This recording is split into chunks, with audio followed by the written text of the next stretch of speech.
श्रीमद् भागवत गीता अध्याय 4 श्लोक संख्या 16। किम कर्मेति कवयोप्यत्र मोहिताः तत्ते कर्म प्रवक्ष्यामि यज्ञात्वा मोक्षसे शुभात्। अर्थात भगवान श्री कृष्ण कहते हैं, हे अर्जुन, कर्म क्या है और अकर्म क्या है, इस प्रकार इसका निर्णय करने में बुद्धिमान पुरुष भी मोहित हो जाते हैं। इसलिए वह कर्म तत्व मैं तुझे भली भांति समझाकर कहूँगा, जिसे जानकर तू अशुभ से अर्थात कर्म बंधन से मुक्त हो जाएगा। स्वामी राम सुखदास जी इस श्लोक की व्याख्या करते हुए कहते हैं कि किम कर्म साधारणतः मनुष्य शरीर और इंद्रियों की क्रियाओं को ही कर्म मान लेते हैं तथा शरीर और इंद्रियों की क्रियाएं बंद होने को अकर्म मान लेते हैं। परंतु भगवान ने शरीर, वाणी और मन के द्वारा होने वाली मात्र क्रियाओं को कर्म माना है। भाव के अनुसार ही कर्म की संज्ञा होती है। भाव बदलने पर कर्म की संज्ञा भी बदल जाती है। जैसे कर्म स्वरूप से सात्विक दिखता हुआ भी यदि कर्ता का अभाव राजस या तामस होता है तो वह कर्म भी राजस या तामस हो जाता है। जैसे कोई देवी की उपासना रूप कर्म कर रहा है तो स्वरूप से सात्विक है, परंतु यदि कर्ता उसे किसी कामना की सिद्धि के लिए करता है तो वह कर्म राजस हो जाता है, और किसी का नाश करने के लिए करता है तो वही कर्म तामस हो जाता है। इसी प्रकार यदि कर्ता में फल की इच्छा, ममता और आसक्ति नहीं है तो उसके द्वारा किए गए कर्म अकर्म हो जाते हैं, अर्थात फल में बांधने वाले नहीं होते। तात्पर्य यह है कि केवल बाहरी क्रिया करने अथवा न करने से कर्म के वास्तविक स्वरूप का ज्ञान नहीं होता। इस विषय में शास्त्रों को जानने वाले बड़े बड़े विद्वान भी मोहित हो जाते हैं, अर्थात कर्म के तत्व का यथार्थ निर्णय नहीं कर पाते। जिस क्रिया को वे कर्म मानते हैं वह कर्म भी हो सकता है, अकर्म भी हो सकता है और विकर्म भी हो सकता है, कारण कि कर्ता के भाव के अनुसार कर्म का स्वरूप बदल जाता है। इसलिए भगवान मानो यह कहते हैं कि वास्तविक कर्म क्या है, वह क्यों बांधता है, कैसे बांधता है, इससे किस तरह मुक्त हो सकते हैं, इन सब का विवेचन करूंगा, जिसको जानकर उस रीति से कर्म करने पर वे बांधने वाले न हो सकेंगे। यदि मनुष्य में ममता, आसक्ति और फल की इच्छा है तो वह कर्म न करते हुए भी वास्तव में कर्म ही हो रहा है, अर्थात कर्मों से लिप्तता है। परंतु यदि ममता, आसक्ति और फल की इच्छा नहीं है तो कर्म करते हुए भी कर्म नहीं हो रहा है, अर्थात कर्मों में निर्लिप्तता है। तात्पर्य यह है कि यदि कर्ता निर्लिप्त है तो कर्म करना अथवा न करना दोनों ही अकर्म है, और यदि कर्ता लिप्त है तो कर्म करना अथवा न करना दोनों ही कर्म है और बांधने वाले हैं। किम कर्मेति, भगवान ने कर्म के दो भेद बताए, कर्म और अकर्म। कर्म से जीव बंधता है और अकर्म से यानी दूसरे के लिए कर्म करने से मुक्त हो जाता है। कर्मों का त्याग करना अकर्म नहीं है। भगवान ने मोह पूर्वक किए गए कर्मों के त्याग को तामस कहा है। शारीरिक कष्ट के भय से किए गए कर्मों के त्याग को राजस बताया गया है। तामस और राजस त्याग में कर्मों का स्वरूप से त्याग होने पर भी कर्मों से संबंध विच्छेद नहीं होता। कर्मों में फल की इच्छा और आसक्ति का त्याग सात्विक है।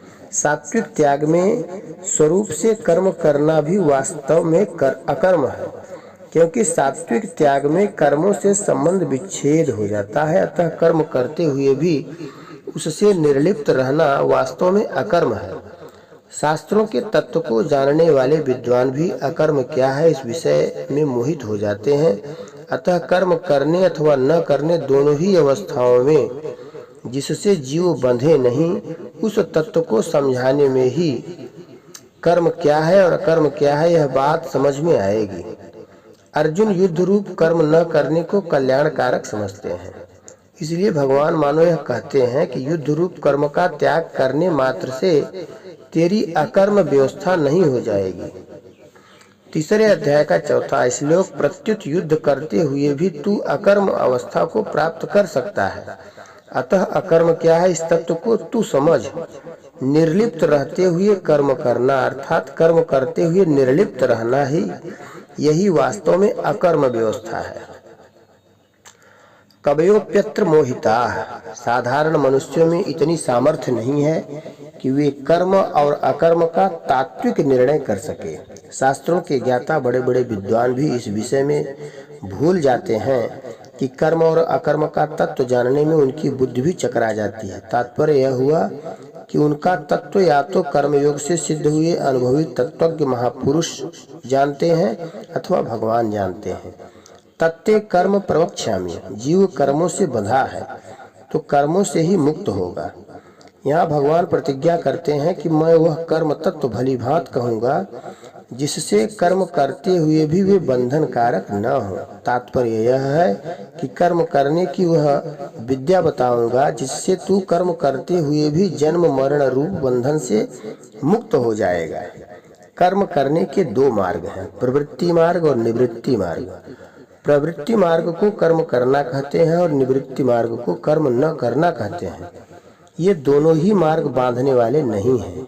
बांधने वाली तो कामना है, ममता है, आसक्ति है, चाहे वह प्रवृत्ति मार्ग में हो चाहे वह निवृत्ति मार्ग में हो। यदि कामना ममता आसक्ति न हो तो मनुष्य प्रवृत्ति मार्ग और निवृत्ति मार्ग दोनों में स्वतः मुक्त है।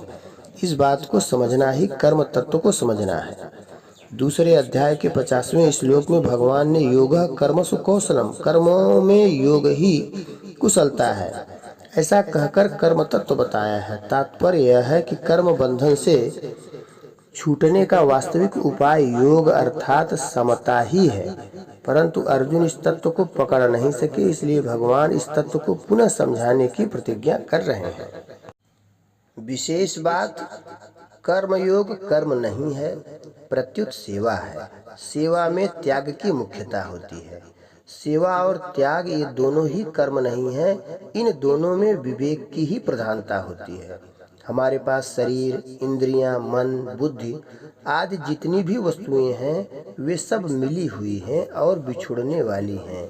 मिली हुई वस्तु को अपना मानने का हमें अधिकार नहीं है। संसार से मिली वस्तु को संसार की ही सेवा में लगाने का हमें अधिकार है। जो वस्तु वास्तव में अपनी है उस स्वरूप या परमात्मा का त्याग कभी हो ही नहीं सकता, और जो वस्तु अपनी नहीं है उस शरीर या संसार का त्याग स्वतः सिद्ध है। अतः त्याग उसी का होता है जो अपना नहीं है, पर जिसे भूल से अपना मान लिया है अर्थात अपनेपन की मान्यता का ही त्याग होता है। इस प्रकार जो वस्तु अपनी है ही नहीं उसे अपना न मानना त्याग कैसे? यह तो विवेक है।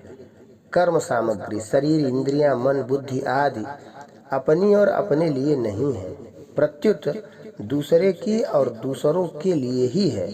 इसका संबंध संसार के साथ है, स्वयं के साथ इसका कोई संबंध नहीं है, क्योंकि स्वयं नित्य निरंतर निर्विकार रूप से एक रस रहता है।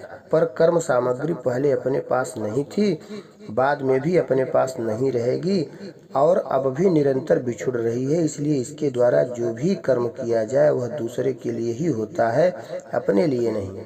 इसमें एक मार्मिक बात है कि कर्म सामग्री के बिना कोई भी कर्म नहीं किया जा सकता। जैसे कितना भी बड़ा लेखक क्यों न हो, स्याही, कलम और कागज के बिना वह कुछ भी नहीं लिख सकता। अतः जब कर्म सामग्री के बिना कुछ किया नहीं जा सकता तब यह विधान मानना ही पड़ेगा कि अपने लिए कुछ करना नहीं है, कारण कि कर्म सामग्री का संबंध संसार के साथ है, अपने साथ नहीं। इसलिए कर्म सामग्री और कर्म सदा दूसरों के हित के लिए ही होते हैं, जिसे सेवा कहते हैं। दूसरों की ही वस्तु दूसरे को मिल जाए तो यह सेवा कैसे? यह तो विवेक है। इस प्रकार त्याग और सेवा ये दोनों ही कर्म साध्य नहीं है, प्रत्युत विवेक साध्य है। मिली हुई वस्तु अपनी नहीं है, दूसरों की और दूसरों की सेवा में लगाने के लिए ही है, यह विवेक है। इसलिए मूलतः कर्मयोग कर्म नहीं है, प्रत्युत विवेक है। विवेक किसी कर्म का फल नहीं है, प्रत्युत प्राणी मात्र को अनादिकाल से स्वतः प्राप्त है। यदि विवेक किसी शुभ कर्म का फल होता तो विवेक के बिना उस शुभ कर्म को कौन करता? क्योंकि विवेक के द्वारा ही मनुष्य शुभ और अशुभ कर्मों के भेद को जानता है। तथा अशुभ कर्म का त्याग करके शुभ कर्म का आचरण करता है। अतः विवेक शुभ कर्मों का कारण है, कार्य नहीं। यह विवेक स्वतः सिद्ध है, इसलिए कर्म योग भी स्वतः सिद्ध है, अर्थात कर्म योग में परिश्रम नहीं है। इसी प्रकार ज्ञान योग में अपना असंग स्वरूप स्वतः सिद्ध है और भक्ति योग में भगवान के साथ अपना संबंध स्वतः सिद्ध है। यज ज्ञात्वा मोक्ष से शुभार्थ। जीव स्वयं शुभ है और परिवर्तनशील संसार अशुभ है। जीव स्वयं परमात्मा का नित्य अंश होते हुए भी परमात्मा से विमुख होकर अनित्य संसार में फंस गया है। भगवान कहते हैं कि मैं उस कर्म तत्व का वर्णन करूंगा जिसे जानकर कर्म करने से तू अशुभ से अर्थात जन्म मरण रूप संसार बंधन से मुक्त हो जाएगा। मार्मिक बात क्या है? कर्म योग का तात्पर्य है कर्म संसार के लिए और योग अपने लिए। कर्म के दो अर्थ होते हैं, करना और न करना। कर्म करना और न करना ये दोनों प्राकृत अवस्थाएं हैं। इन दोनों ही अवस्थाओं में अहंता रहती है। कर्म करने में कार्य रूप में अहंता रहती है और कर्म न करने के में कारण रूप से। जब तक अहंता है तब तक संसार से संबंध है और जब तक संसार से संबंध है तब तक अहंता है। परंतु योग दोनों अवस्थाओं से अतीत है। उस योग का अनुभव करने के लिए अहंता से रहित होना आवश्यक है। अहंता से रहित होने का उपाय है कर्म करते हुए अथवा न करते हुए योग में स्थित रहना और योग में स्थित रहते हुए कर्म करना अथवा न करना। तात्पर्य है कि कर्म करने अथवा न करने दोनों ही अवस्थाओं में निर्लिप्तता रहे। कर्म करने से संसार से और कर्म न करने से परमात्मा में प्रवृत्ति होती है। ऐसा मानते हुए संसार से निवृत्त होकर एकांत में ध्यान और समाधि लगाना भी कर्म करना ही है। एकांत में ध्यान और समाधि लगाने से तत्व का साक्षात्कार होगा। इस प्रकार भविष्य में परमात्मा की प्राप्ति करने का भाव भी कर्म का सूक्ष्म रूप है, कारण कि करने के आधार पर ही भविष्य में तत्व प्राप्ति की आशा होती है। परंतु परमात्मा तत्व करने और न करने दोनों से अतीत है। भगवान कहते हैं कि मैं वह कर्म तत्व कहूँगा जिसे जानने से तत्काल परमात्मा की प्राप्ति हो जाएगी। इसके लिए भविष्य की अपेक्षा नहीं है, क्योंकि परमात्मा तत्व संपूर्ण देश काल वस्तु व्यक्ति शरीर इंद्रिया मन बुद्धि प्राण आदि में समान रूप से परिपूर्ण है। मनुष्य अपने को यह जानता है परमात्मा वही है। कर्म करते समय अथवा न करते समय दोनों अवस्थाओं में परमात्मा तत्व का हमारे साथ संबंध ज्यों का त्यों रहता है। केवल प्रकृति जन्य क्रिया और पदार्थ से संबंध मानने के कारण ही उसकी अनुभूति नहीं हो रही है। मैं करता हूँ इसमें जैसी अहंता है ऐसी ही अहंता मैं नहीं करता हूँ इसमें भी है। अपने लिए कुछ न करने से अर्थात कर्म मात्र संसार के हित के लिए करने से अहंता संसार में विलीन हो जाती है।